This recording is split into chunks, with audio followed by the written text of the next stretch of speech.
목소리가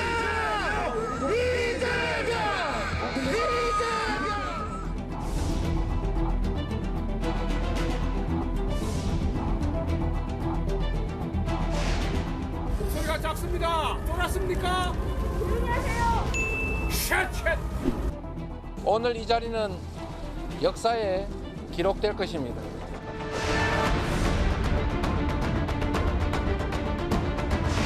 결국 법정에서 진실이 가려질 것입니다. 오늘 제시되는 여러 자료들을 봐도 제가 납득할 만한 그런 것들은 없었던 것 같습니다. 이재명 씨, 고개 숙여! 이재명은 죄가 없다!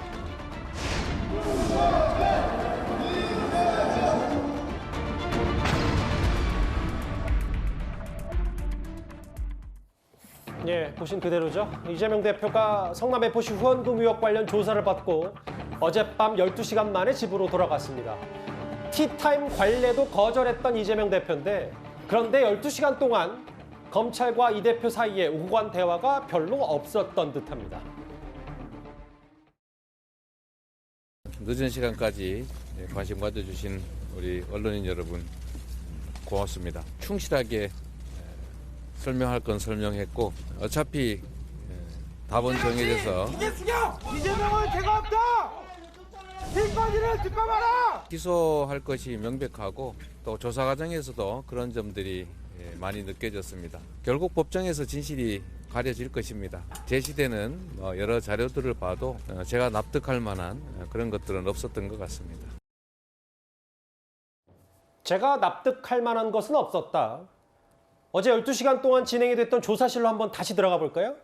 서정욱 변호사님.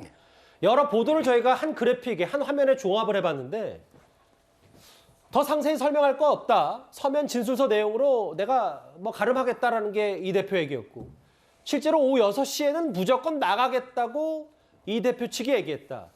그래서 몇 가지 질문을 했는데 A4 용지 6장 분량의 글로 쓴 진술서를 제출하고 사실상 진술 거부한 게 아니냐라는 보도까지 나왔습니다. 먼저 이제 6시에 나가겠다. 이거는 이제 본인의 권리입니다. 심야 조사는 이제 동의서가 있어야 되기 때문에 저 부분은 이제 본인의 권리니까 논평할 게 없고요. 어제 조사에 제가 보기에 이재명 대표의 전략은 3가지로 보입니다. 첫째는 이제 검찰의 신문은 철저히 무시한다. 검찰이 질문지를 많이 준비했잖아요. 이거는 이제 묵비권 내지 무시한다. 그다음에 두 번째는 내가 하고 싶은 말만 서면으로 정리해서 한다. 이게 두 번째 전략이고, 예. 그다음에 세 번째 물증이나 이런 이제 자료들이 나오면 전부 이게 정진상이한테 다 떠넘긴다. 꼬리자르기로. 아마 이게 3가지 전략 같은데. 꼬리자르기는 일단 서 변호사님의 시각인 것 같은데 말씀하십시오 계속. 1번, 2번은 이제 본인의 권리니까 묵비권도 그렇고 예. 진술도. 근데 저는 정진상 부분은요. 이미 정진상에는 그림자 아닙니까? 근데 빛이 없이 어떻게 그림자가 혼자 움직일 수가 있습니까? 그리고 이제 이미 그때 다른 관련자들 FC의 대표했던 변호사 있잖아요. 곽모 변호사. 이분에 의하면 이미 나는 축구 잘 모르니까 정진상과 상의해라. 이런 얘기 진술이 다 확보가 돼 있습니다. 따라서는 정진상 실장한테 모든 걸 이렇게 떠넘기는 거는 쉽지 않을 것이다. 이 말씀을 드리고 예. 그리고 이제 마지막으로 아마 이게 별거 없다. 이재명 대표는 이게 조사할 때 보니까 별거 없다.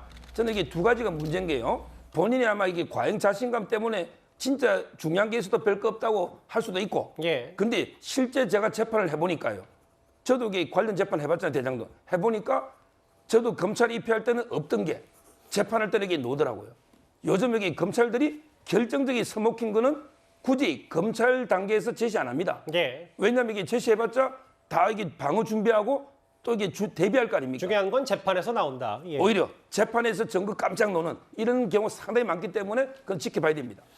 서면 진술서 내용으로 대신하겠다. 그렇게 큰 말이 12시간 동안 조사를 받았지만 오고 가지 않은 것 같은데.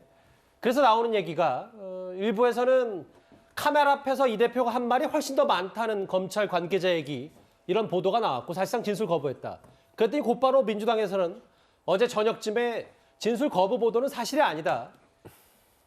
검찰이 무리한 수사하는 거 아니냐라는 얘기가 나왔습니다. 근데 좀 중요한 부분을 이제부터 짚어보려고 합니다. 조준희 의원님. 네. 다음 화면을 볼게요. 오늘 나온 보도 중에 가장 눈에 띄었던 건 바로 이 얘기입니다. 동아일보 보도에 따르면 검찰이 물론 서정욱 변호사의 말처럼 요즘엔 공판 중심주의이기 때문에 재판에서 뭔가 핵심 증거를 내밀 수도 있긴 한데 아주 일부긴 하지만 정진상 전 실장이 연관이 돼 있는 성남시 요구안을 정리한 문건, 성남FC 후원금역 관련해서 검찰이 들이밀었으니까 제시를 했더니 이 대표가 정 실장이 그랬다는 거냐, 처음 본다, 잘 몰랐다, 약간의 당혹감을 드러냈다, 이런 보도가 나왔어요. 네. 오늘 아마 가장 이재명 대표 관련해서 흥미로웠던 보도가 바로 동아일보 보도입니다. 그러니까 이재명 대표가 6시면 무조건 난 나간다, 이렇게 당당하게 얘기를 했다가 갑자기 태도가 바뀌었다는 거예요. 그러니까 이 대표가 준비한 소명서로는 해명이 안 되는 부분이 생겼다는 거죠. 이게 바로 검찰에서 딱 가지고 있었던, 준비하고 있었던 그 성남시 요구안을 정리한 문건이었다는 겁니다. 근데 이걸 보고 이재명 대표가 처음 본다, 몰랐다, 이렇게 해명을 했어요. 그런데 저는 이 해명도 참 많은 기시감을 갖게 해요. 가령 대장동과 관련해서 문제가 생겼을 때 설계도 내가 했다라고 했는데 문제가 되니까 몰랐다고 그랬잖아요.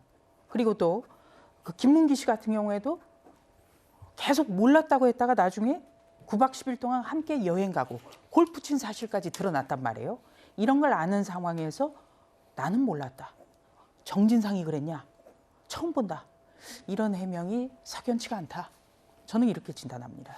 좀 더 구체적으로 봤을 때 유승훈 변호사님, 이 내용이에요. 이 동아일보 보도에 따르면, 그러니까 이 네이버, 두산건설, 차병원, 이제 민간 업체, 민간 회사 정 실장이 만나봤는데 만난 이후에 성남시가 이런 걸 요구하니 정리한 문건을 뭐 네이버를 통해서 받았을 수도 있고, 이 얘기인 것 같은데 이재명 대표는 처음 본다, 몰랐다, 이 보도 내용 어떻게 받아들이셨어요? 어차피 뭐 조사에 참여한 사람이 없잖아요. 검찰과 이재명 대표만 아는 사안이고 조사에 참여하지 않았는데 앞뒤 정황이나 질문에 대한 것을 모르는 상황에서 저것만 가지고 얘기를 할 수는 없다, 이런 생각이 들고, 예. 같은 질문을 반복했을 때는 어차피 진술서에 있다라고 답변할 수 있는 것이고, 진술서에 없는 것에 대해서는 당연히 답변을 한 것인데 여기에 대해서 뭐 당황을 했다더라, 이것들은 그냥 검찰의 일방적인 주장일 뿐이라고 생각을 해요. 그래서 이것만 가지고 판단할 수는 없다. 또한 서정욱 변호사님 말씀처럼 검찰이 스모킹건을 가지고 이재명 대표를 잡기 위해서 검찰 조사 때는 제시하지 않고 법원 재판에서 제시한다고 하잖아요. 어차피 이재명 대표 입장에서도 기소할 것은 이미 정해져 있는 것이고, 과거에 두산건설 전 대표에 대해서도 기소하면서 이재명 대표를 공범으로 적시한 건 이미 기소하겠다는 거거든요. 예. 그러면 아무리 억울하다라고 하고 자신에게 유리한 증거를 내더라도 어차피 기소할 것이니까 당연히 전략적으로 봤을 때는 말을 아끼는 것이 좋은 것이고요. 예.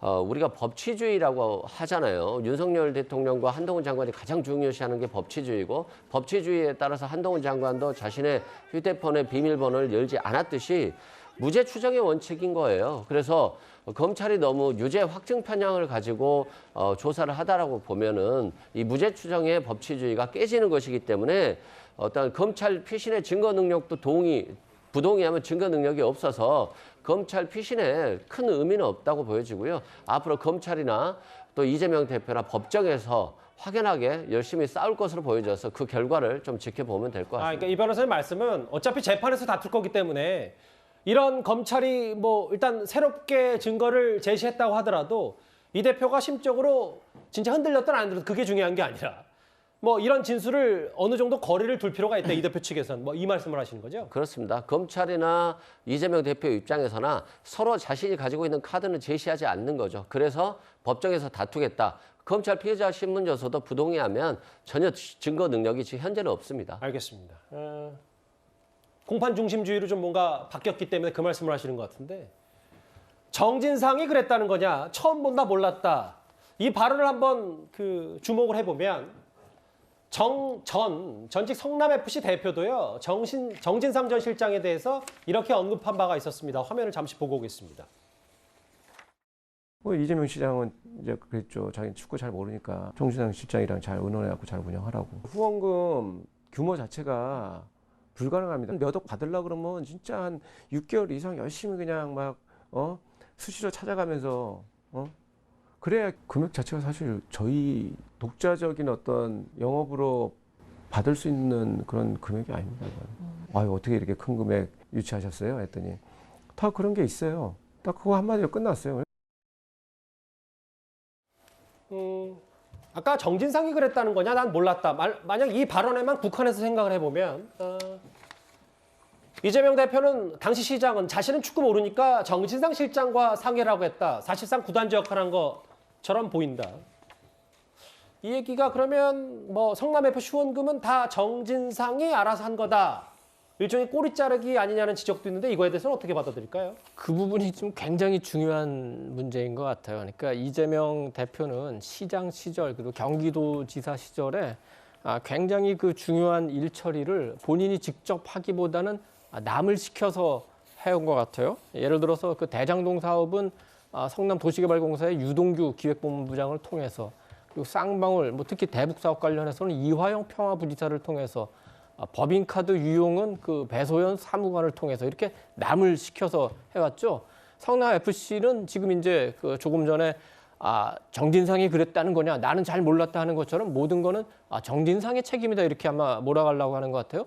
물론 아까 우리 저 영상에 잠깐 나왔지만 곽선우 전 그 성남FC 대표가 그 얘기했지 않습니까? 이재명 본인은 축구를 잘 모르니까 정진상 실장이랑 모든 거를 상의하라. 그렇다면은 정진상 실장이 한 일은 즉 이재명 그 시장이 한 일이다 이렇게 볼 수가 있는 거고 또 여기서 우리가 또 하나 생각해야 될 거는 그러면은 정진상 실장이 모든 거를 자기가 전결로 처리하고 이재명 시장에게 아무런 그 보고를 안 했을까?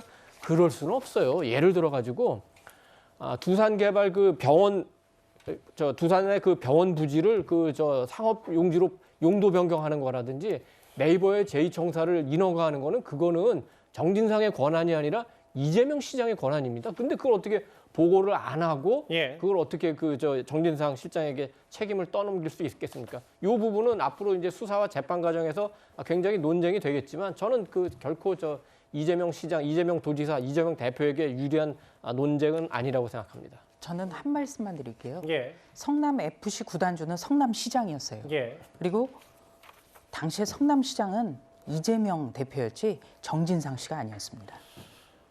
중요한 건 그거다. 그래서 뭐 일부에서는 꼬리 자르기 의혹도 있다라는 얘기. 물론 아직까지는 조심스럽습니다. 이 부분도 언론 보도를 통해서 이재명 대표가 이렇게 발언했다고 알려진 내용이기 때문에요. 일단 일부이긴 하지만 이재명 대표가 일단 예상하지 못했던 새로운 증거를 검찰이 제시한 거 아니냐는 시각도 있는데요. 잠시 화면부터 보고 오겠습니다. 성남시는 용도 변경을 통해서 기부 체납을 10%를 받으니까 그것이 한 200억. 그리고 지금 문제 삼는 그 50억을 또 받았어요. 250. 그 50억 중에 소위 성과금이라는 건 불과 공소장에 수억으로밖에 안 나와 있어요. 대가 관계가 성립이 안 돼요. 여론몰이 하지 마십시오. 아시겠습니까? 저희는 이제 그동안의 이제 장기간의 수사 그리고 저희가 확보한 증거물 그런 거에 기초해서 법리와 증거에 따라서 결론을 내린 것이고 재판 과정에서 그 부분에 대해서 입증해 나가도록 하겠습니다. 예. 성남FC 운영 방식. 사실상 구단주는 정진상 실장이 좌지우지했지만 그걸 다 이재명 대표가 시킨 거 아니냐. 당시 시장이 검찰 얘기. 아니다. 시장은 관여 못한다는 얘기고. 민원 해결은 부정청탁이다. 성남시의 적법한 행정이고 적극적인 행정이다라는 게 이 대표 측의 주장이고 이 대표 측의 얘기는 구단 경비로 모두 지출을 했고 개인적으로 주머니에 들어간 것도 없다고 하지만 이건 분명히 대가성이 있고 정치적 이득을 이재명 당시 시장이 얻었다라는 게 검찰의 시각입니다. 결국 핵심은 그러면 정진상 실장을 통해서 이재명 당시 시장이 실질적인 운영을 했냐 안 했냐 이게 핵심으로 다시 가겠네요. 결국은 이제 그 셋 다 짧게 보면요. 첫째는 이제 구단 대표가 운영 안 했다는 거는 이미 곽 변호사님이 다 정언하고 있잖아요. 예. 그리고 이제 정장 실장이 출장도 가고 차량도 지원받고 모든 게 물적 증거가 이미 나왔다. 이런 말씀드리고 두 번째, 저게 중요합니다. 이재명 대표 측은 이제 그 적법한 행정이다. 이렇게 주장하는데요. 우리 저 판례를 보면 판례는 이제 그 설령 행정이 적법하다 하더라도 대가성만 있으면 이게 그 범죄는 성립한다. 이게 판례입니다. 저 적법성이 중요한 게 아니에요. 자, 그러면 이게 그 만약에 50억 안 냈으면 만약에 용도 변경 해줬겠습니까? 아니 이게 두산이 용도 변경 안 냈으면 매년 50억씩 내야지. 왜 그 해만 50억 냅니까? 변경해 줄 때만.